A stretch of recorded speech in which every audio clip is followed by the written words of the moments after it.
Hey, this is Mike, and you're watching Real Black. And we just have a short amount of time, but I definitely wanted to spend a few minutes to talk to you one on one after the event that you did at Kindred Presents, because you were on fire Yes, very much. and passionate, and you're back. And if you don't know who I'm sitting next to, we have the honor and privilege of being with Donnie, who's got a new EP out as we speak called "I Am Donnie." So, so we put that clip up, and it's at 1,000 views already, just like a little minute clip from the Kindred live Are you thing. serious? It's lynching, and if I can play you enough throughout the air, I can get them scared. I can try to trick the gods, because that's all they were trying to do with the. I'm from the South, and we got to talk about this lynching ritual that happened every Sunday. They would announce, we're gonna have a hang, like it was a fish fry. And they'd never hang. They'd take one of us, and just, or 5 of us, or 10 of us, and just hang us from a tree. You were mocked and scorned and hung from a tree. Now, who are you? Okay. Now we just. Who are you? The hanging is now we watching these people's deaths on Instagram and Facebook, and it's going through all of our hearts and heads and minds every single day. Every single day, replay. I mean, you've been talking about this for years. The American myth, Exactly. so to speak. I mean, but for a lot of folks, they may not know. I mean, what by your definition is the American myth? The American myth. Oh wow, that's I can't say one thing because there's so many myths. Okay. America is foundation is built off of lies, but one myth is that that some black people are Native American and don't know it. They were hunting natives. I just learned this information. They were hunting natives, and natives changed their last name to Johnson, and you should have seen my grandfather. Tone just gave me this information because of his mother, Pocahontas, and that's just one little myth out of countless myths. But you started to declare them in your first album, The colored section, like I said, well, at first I said it was a love letter to my people. I had to really face those issues because we really don't talk about them, especially lynching, because it's so painful, and it was so gross and cruel. So I don't know. I felt it was my duty, because a lot of young artists in these days, they don't talk about anything. Right. So. Well, from your inspiration, though, you had to. I mean, you sound a lot like Donny Hathaway anyway. I mean. You sound a lot like Stevie Wonder anyway. That's a and real then compliment. when you get that into your spirit. Yes. Well, it's really, to be totally honest, what's going on was okay. the album that inspired me to do a whole album that was political, that talked about, I had some love songs on there, but that really inspired me. Of course, Stevie Wonder and Donny Hathaway, right. But when I was 18, I bought What's Going On, and it was an honor, and I don't say this but it's an honor to be kin to Marvin Gaye. Right. It's an honor. So, and sometimes I still don't believe it. Right. Yeah. You're related. You have blood. You share DNA. Yes, Marvin Gaye. My great grandmother and Marvin Gaye's grandfather were brother and sister. Wow. So Marvin Gaye's dad and my grandmother were first cousins. Right. Yeah. But and it just seems, and it's a great piece of art, the colored section. Yes. I mean, every album that you've done is great, and it just seems, and you kind of went away for a little while, but it seems like now is perfect timing for your return. So. Yes, I had to grow up.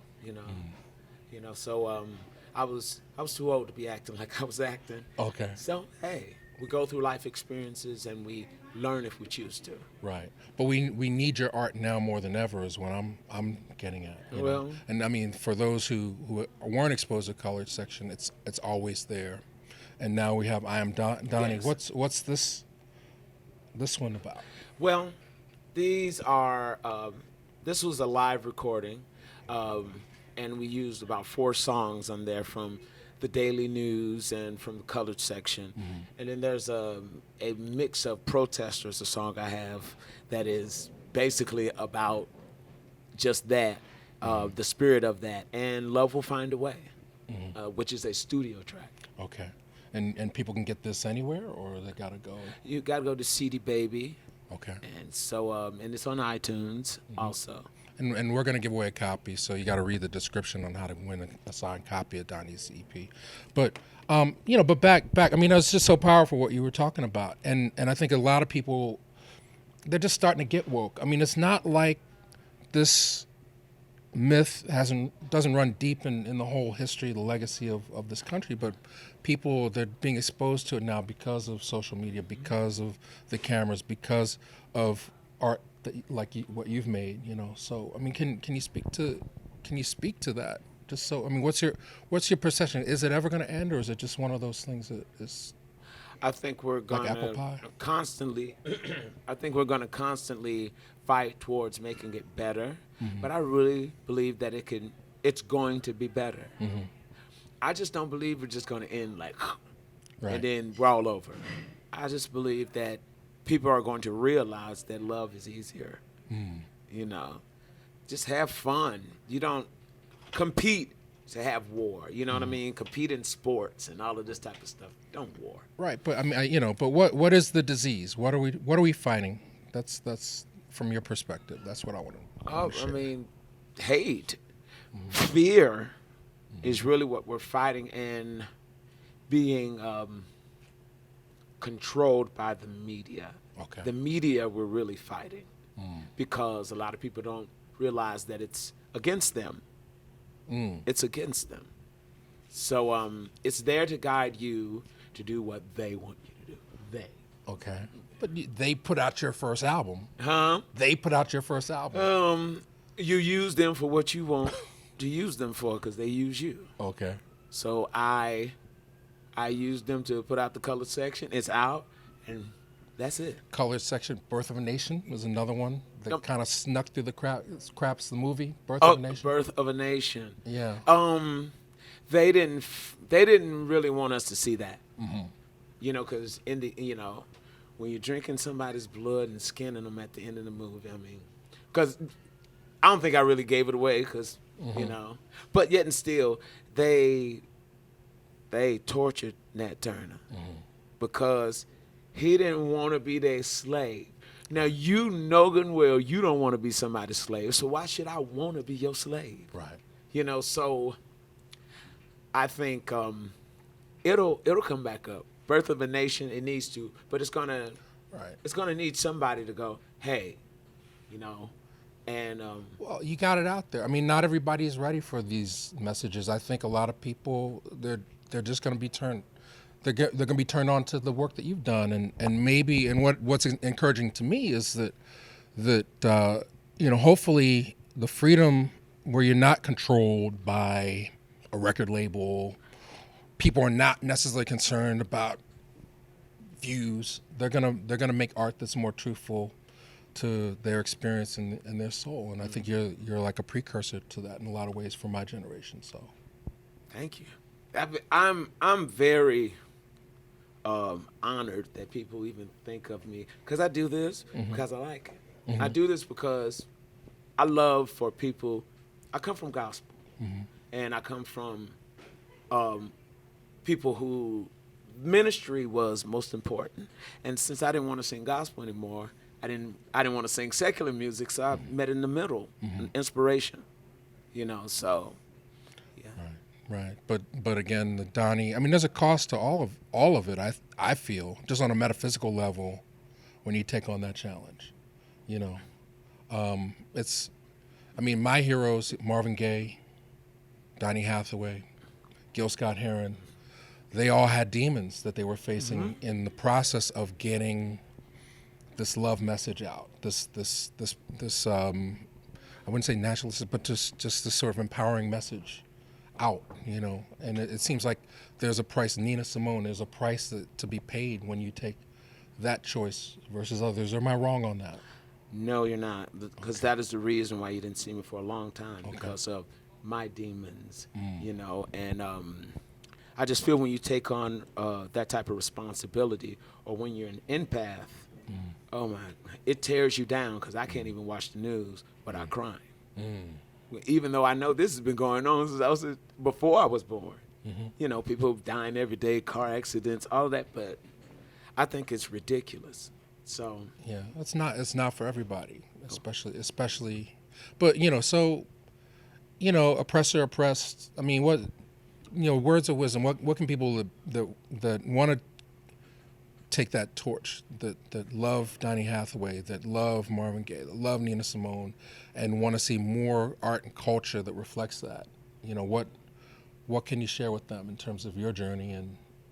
And I think there's gonna be a rebirth of this. I mean, we're distracted right now with the Instagram and the social media and the views and the I don't want to name names, but a lot of this popular music. But it's final thoughts on this. well, I feel that people should be connected, stay connected to your history. Search for yourself and don't wait for some teacher in high school or in college to teach you. Search for more truth. And I feel if you can't, don't be so serious. It will drive you mad. Have fun also. Just don't write and be this. But some of you are going to do it, but you're going to learn your lesson. Well, okay. Well, that makes me think of another artist whose vibrations are coming back because of the movies and the stuff is Tupac, and he was also a child, a baby of the civil rights movement, Black Panther movement. How do you, when you look back 25 years later, how does his work connect? Well, I don't know a lot of Tupac's work, Okay.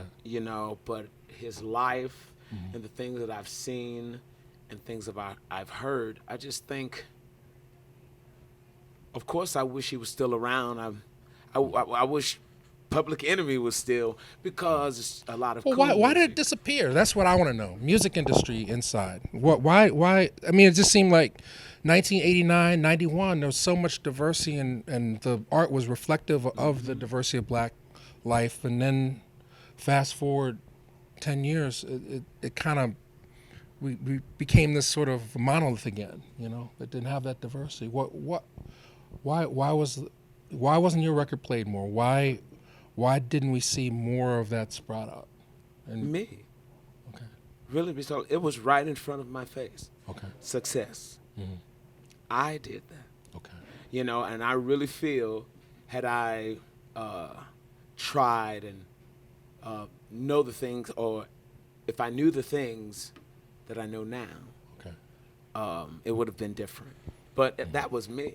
It wasn't a music industry. It wasn't. I just was like, I'm not ready for this. Okay. I was walking into Motown one day, and that's what I said. I don't want to be with these people. They're not my type of people. That was another element. What drove? Was it fear, or was it just like your own personal? You need to work on yourself, kind of thing. I need to work on myself.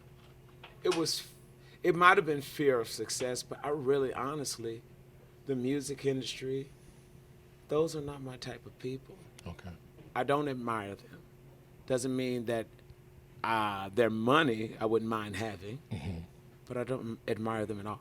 Okay. Well, I know you're in a better space now, and I'm gonna feel good after listening to this and seeing your show. So where can people find you? And we'll have to pick this up again. It's not enough time, but Yes. where can people find you and just connect and share love? And I know people have been waiting for this. So. Well, Donnie Johnson on Facebook, of course, and like I said, CD Baby, iTunes. Okay. Twitter, Instagram. You don't do any of that stuff? I don't, but I have to start. Okay. These All right. days. Well, like they say, like Gabe Kaplan would say, welcome back. Thank you. And thanks for taking the time. Hi, I'm Donnie, and you're watching Real Black.